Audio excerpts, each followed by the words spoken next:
No cześć, siema, troszkę długo spałem po przyjechaniu do Japonii.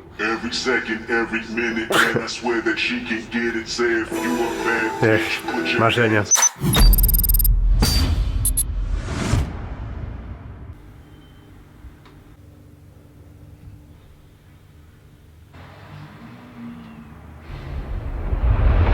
Wygląda na to, że udało mi się rozkminić jetlaga dobrze. Jak chcecie pokonać jetlaga, to najprostsza sztuczka jest taka: zmęczyć się do granic możliwości i pójść spać o odpowiedniej dla docelowej strefy czasowej porze. Więc tak właśnie zrobiłem. Spałem od 20 do godziny 6 rano i to jest dobre. Udało mi się dzięki temu ładnie tutaj wszystko poskładać, posprzątać, zrobić nowe dekoracje.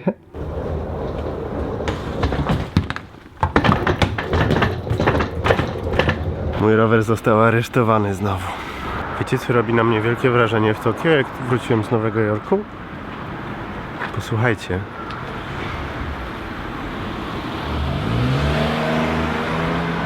Jest cicho. Auto przejedzie jedno, drugie, ale nie ma 50 samochodów, które trąbią na siebie nawzajem. Jak przyjemnie. Ludzie są cicho. Wow. Pokażę wam teraz coś takiego, będziecie to oglądać z rozdziawioną japą.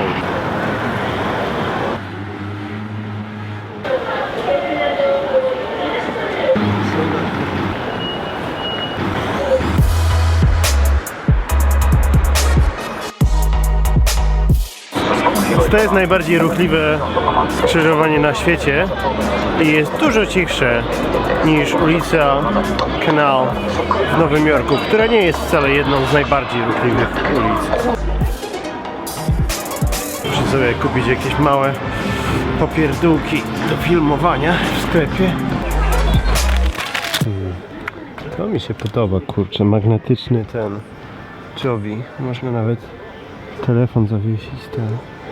Fajny bajer, kurde. Chyba to kupię.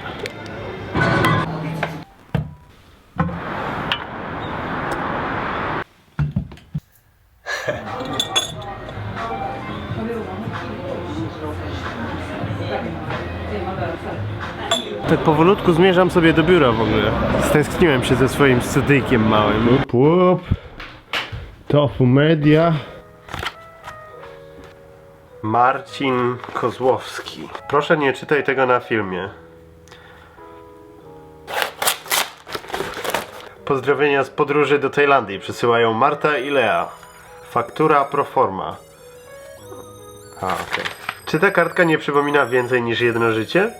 Przypominam. Znaczy, no to jest fotomontaż, nie? No w sensie Hongkong aż tak nie wygląda. Rachunek za prąd. Dziękuję bardzo.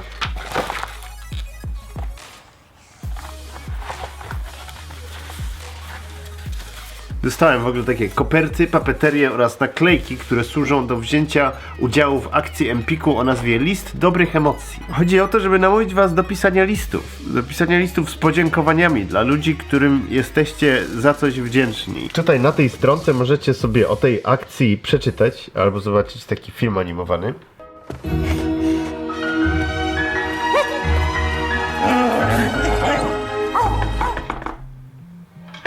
I tutaj chciałem się zatrzymać na chwilę. Jak byłem ostatnio w tych Stanach, to załapałem się na święto dziękczynienia. I szczerze mówiąc, trochę się zawiodłem. Tak sobie to trochę wyobrażałem, że amerykańskie święto dziękczynienia jest takim ogólnopaństwowym rytuałem, w którym każdy sobie zadaje pytanie, za co jest wdzięczny, i jakoś tak medytuje nad tym. Tymczasem kompletnie tam takiego klimatu nie poczułem. I tak sobie w sumie o tym myślałem, że jak rewelacyjnym sposobem na okazanie wdzięczności do kogoś jest napisanie do niego odręcznego listu. Jakie to jest miłe, że komuś się chciało usiąść i napisać to wszystko odręcznie, nie?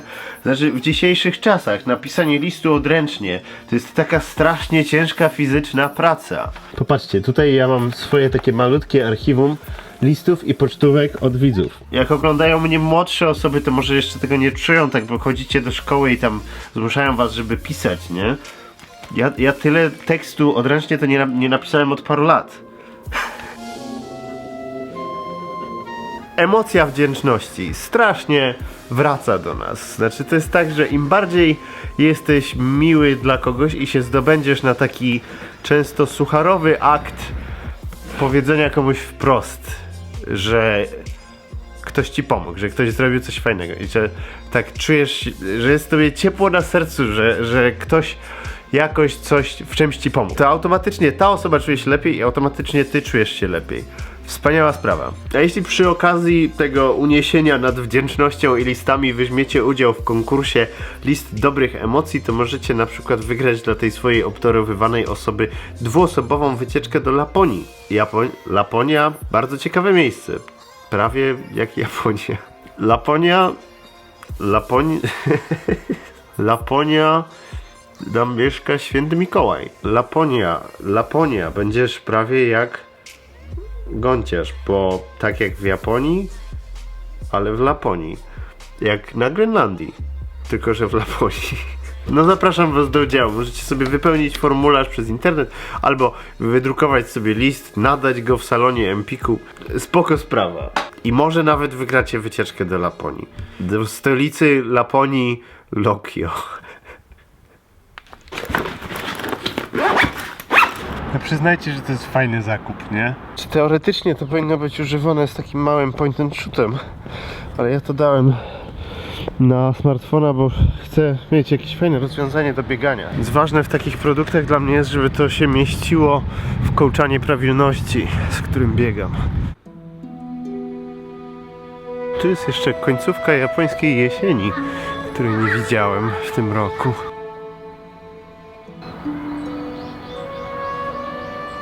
O, jak to przyjemnie, patrzcie. Lasek bambusowy, taki mały zagajnik.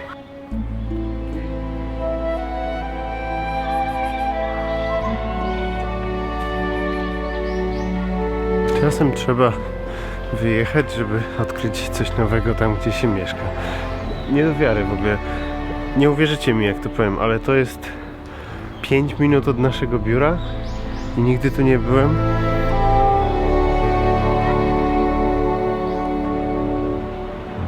Jesteśmy w samym centrum Hiro, niedaleko Shibui, więc to jest centralne Tokio, a nagle tutaj między uliczkami wszystkimi jest normalnie taka świątynka.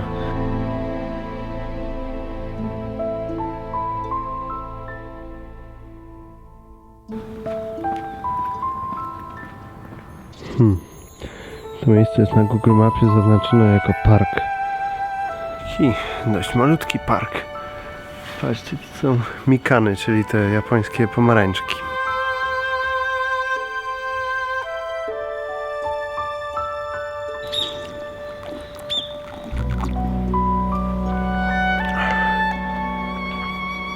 Nie wiem, kurde, czy w Tokio zawsze było tak cicho, czy ja się odzwyczaiłem? Tu jest tak cicho, że aż głupio mówić. Mówi się dużo o sezonie spadających liści i tutaj naprawdę spadają liście. Można zobaczyć, jak spadają. Zresztą myślałem, że to chodzi bardziej o obserwowanie, że spadły.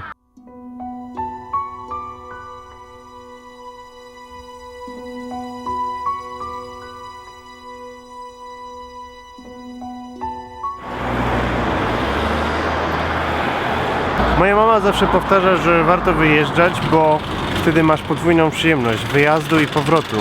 I czuję, że się stęskniłem, kurczę, za tym Tokio i widzę je teraz tak troszkę świeższymi oczami niż jak wyjeżdżałem.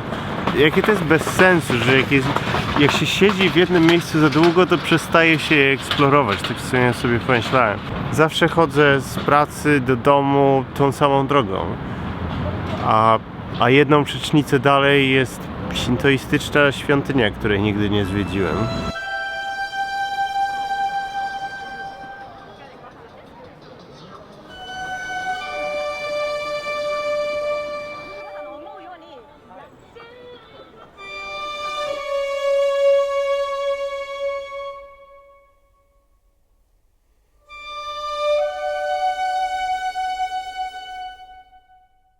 Patrzcie, w międzyczasie zaczął się sezon iluminacji świątecznych. Chyba to opowiadałem w zeszłym roku, nie pamiętam. W każdym razie w Tokio jest dużo iluminacji świątecznych w grudniu. Jest taka Taka japońska rzecz na święta. Dobrze, dziękuję wam bardzo za uwagę. Pamiętajcie, listdobrychemocji.pl, można wziąć udział w konkursie i wygrać wycieczkę do Laponii dla kogoś, komu jesteście wdzięczni. A ja jestem wdzięczny wam za oglądanie tego odcinka. Do zobaczenia jutro. Idę się wyspać jeszcze troszkę bardziej.